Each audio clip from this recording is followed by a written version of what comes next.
Hi, I'm here with Victor Iverson. Victor, you're running for Washington County Commission, Seat B. Yes. You're in a race with Democrat Paul Van Dam, correct? Yeah. Okay. It's good to be here.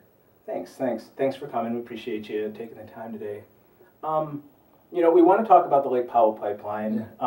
I think a lot of people would say that that's, probably the most, maybe the most important issue that's being discussed in terms of potential impact one way or another, whichever way is decided. So we want to really highlight that. But before we do, can you tell us a little bit about your background and why, I guess why you're running, in the county commission race? Well, thanks, Michael. I grew up here in Washington County. I was born here in St. George, and not long after the freeway came through, my parents moved to Lubbock, and I grew up on a small farm over there. We had a ranch also out in Millard County. So I guess you could say that I had a lot of experience in agriculture, farming, ranching. Graduated from Hurricane High School, and then after that I went on an LDS mission down to Mexico, and then came back, got married, graduated from Dixie and then Southern Utah University. That's just kind of a little bit about me. I have 5 kids, and after I graduated from high school, I went into the trades, or after I graduated from college, I take that back. I graduated with a degree in political science, and I either had to go to law school or do something else. I'd grown up as a brick mason, and I just went and ran my own company for about 10, 12 years. I'd always remained very active in the political process, and served on the Merkin City Council and did other things. I was asked to apply for a job with Senator Mike Lee after his election, and I was hired to work as his lands and natural resource advisor throughout the state. How did that application process in a Senate job? I guess how do you get offered a job on it's kind of an interesting. A lot of people don't even really realize that the congressional members have staff, and they do different roles. That you have caseworkers that handle veterans issues and other issues, but I worked a lot on his campaign, and kind of a strange story. I was student body president at Dixie College, and Mike Lee was student body president at BYU, and so we knew each other from way back then. And when he decided to run for Senate, I'd been involved in a bunch of campaigns before, and after the campaign, he asked, they start collecting applications, and he just asked me if I would apply, and so I did, and I have a long background in like I said, I grew up in ranching, but also natural resources, and I have a passion for that, multiple use, and so that's kind of how it is. Interesting though that but what that experience in working for a U.S. Senator allowed me to do is travel across the state, dealing with all of your federal agencies, your Forest Service, BLM, all your federal land managers. We also dealt with energy issues, of course, but at the heart of that is meeting with county commissioners.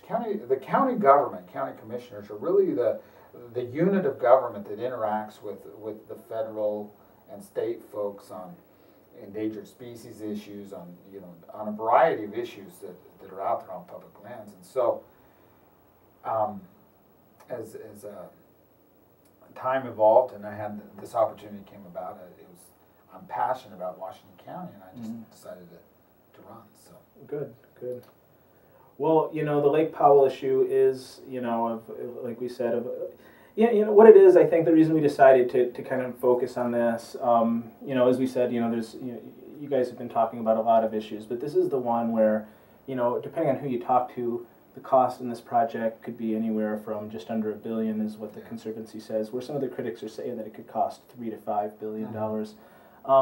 And then on the other side of it, the Conservancy and a lot of proponents say that that the need for the water, it could potentially be so great, in the future, that we could really be putting ourselves in a bad place if we don't do this. So it seems like the stakes are high either way, and it's the kind of question that we want to make sure we get right as a county or as a region. So we want to make sure that, in this kind of campaign discussion, you guys get every chance to kind of give your views on this that you can. So now, I guess the first question I would ask is just the most obvious one, and it's, why do you think that, because we've talked about it and you're a proponent of the project, from what you've been able to ascertain, why do you think that this is a project that we're likely going to need to go through with? Well, You know, first of all, I do have to acknowledge what you've already said, that this is the biggest infrastructure issue that's going to be out there facing this county, and cost is a big deal, and we need to have a discussion about that. Those costs are not concrete yet. I mean, we have estimates. As we go forward, if I was fortunate enough to be elected county commissioner, I would continue to have that discussion with the public. Now, your question is about need of water supply, sustainable water supply, and I think there's a couple. First of all, obviously, we live in a desert, and but the one thing that people need to appreciate, and I think maybe we need to do a better job at educating people, is kind of how our water supply works here in Washington County. Because we live in all of our water comes from the Virgin River drainage, as you know, which is, you know, part of the lower Colorado.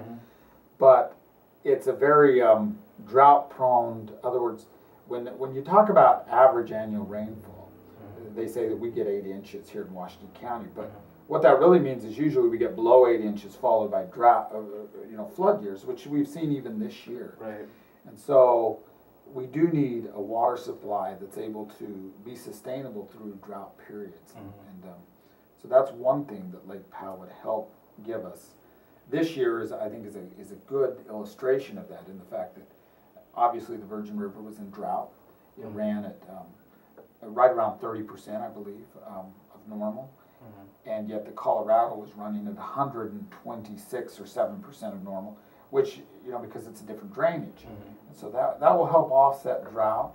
And that's one of the challenges that we have just with our water supply. And that's one answer to your question is on need. It's just because of the geography and our current water supply.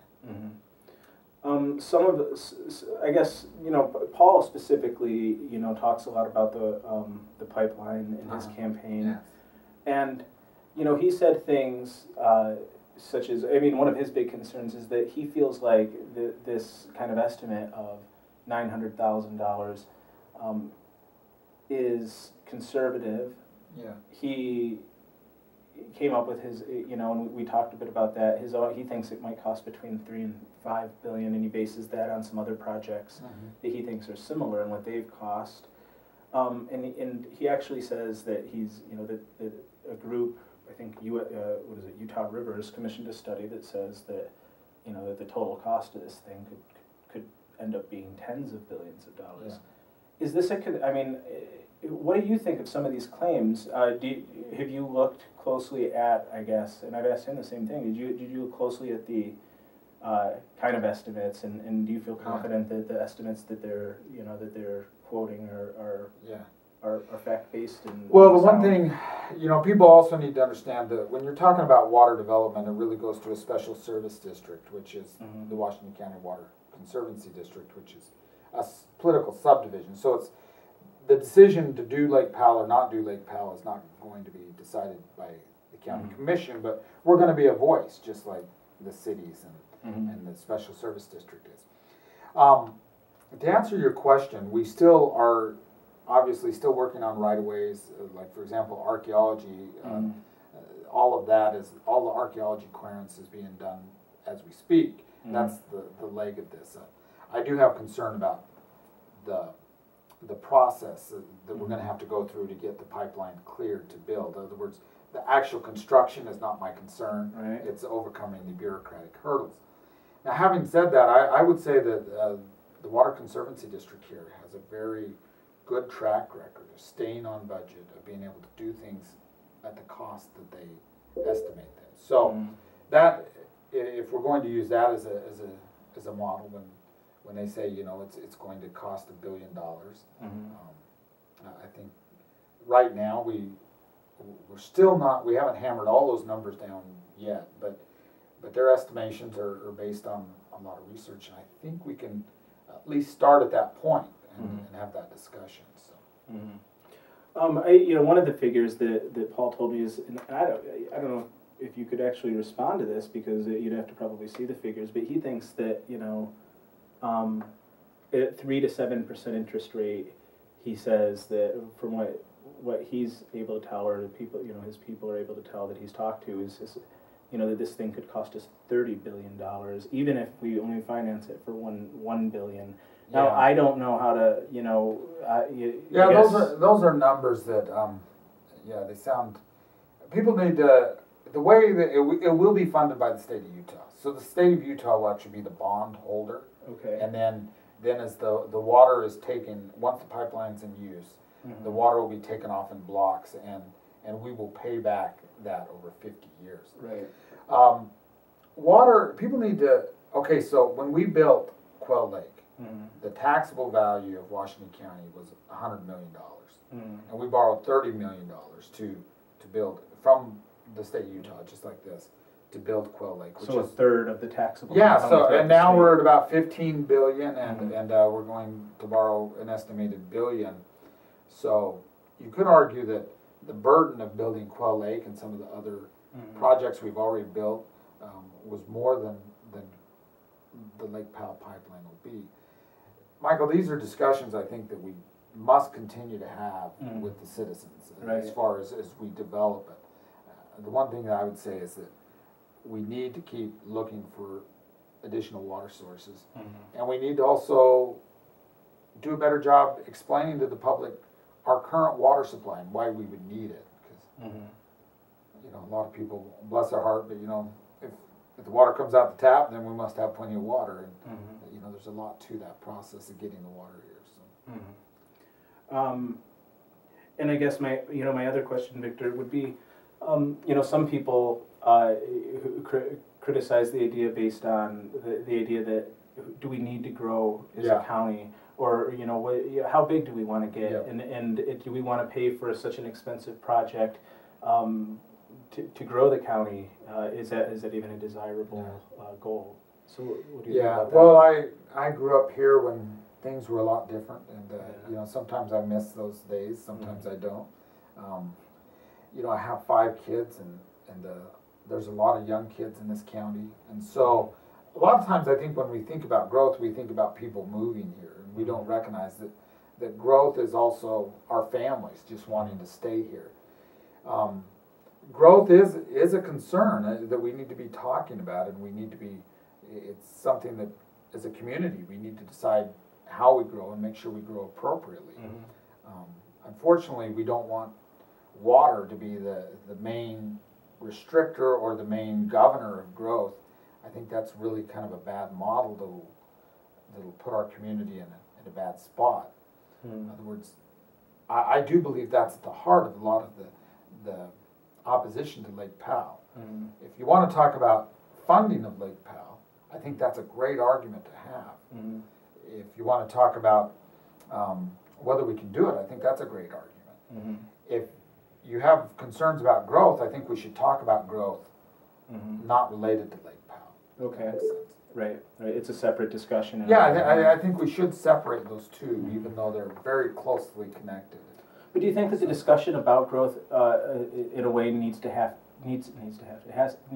before the discussion about Lake Powell? I mean, you know what I mean. So say the consensus is that 200,000 people is more than we want. Then would maybe there's a question of, do we need to go to the expense of building a pipeline, or can we make do with existing resources? Well, I do believe we need to have those discussions. I think they're legitimate. They're part of what a community does. I would be very skeptical, I guess, of artificial restrictions on growth. Just saying, hey, we only want 200,000 people here, because that model seems to have trouble. Yeah. It's like, well, which 200,000 people are going to live here? Right. And so. And in a sense, you'd be making a decision for a future generation of decision makers. They're going to make that decision when it gets to that level, if they want to keep growing. Not really us, I suppose, right? Yeah. I guess I have a certain appreciation for water. Sure. I just see it as the real lifeblood of our community, and you probably heard me talk about this, but I grew up in Luverne, My dad was one of the last water masters on the open ditch, and I remember walking up along the canal and just, being impressed at those. You can still see them, the canals that are along the canyon walls there in Hurricane and Luverne, and just realizing, you know, those were the arteries that brought life out onto those benches and allowed people to live. And we have a beautiful area here. We have, you know, we have a very challenging topography, and you know, in other words, there's only a certain amount of flat land and areas that we can live in. But as long as we have water, we can have prosperity and a good life here. Mm-hmm. And so that's why water is such a key to what kind of community we have.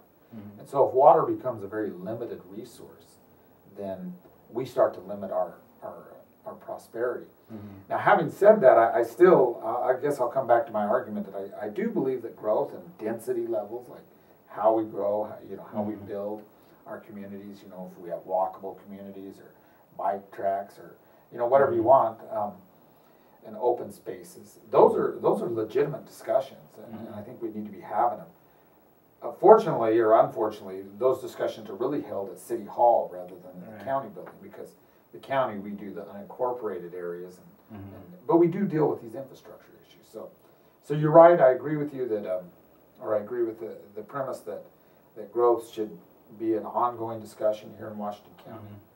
But I see the need for water to be great, even just for our current population and anticipated growth in the next couple decades. You know? Right. So I'm not one that's cheerleading for, you know, 500,000 people living in Washington County. I mean, I'm kind of I like my space. Right. If that makes sense. So. Okay, so we talked about, you know, the potential price of the pipeline. We talked about, you know, demand for water, but what about the availability of water?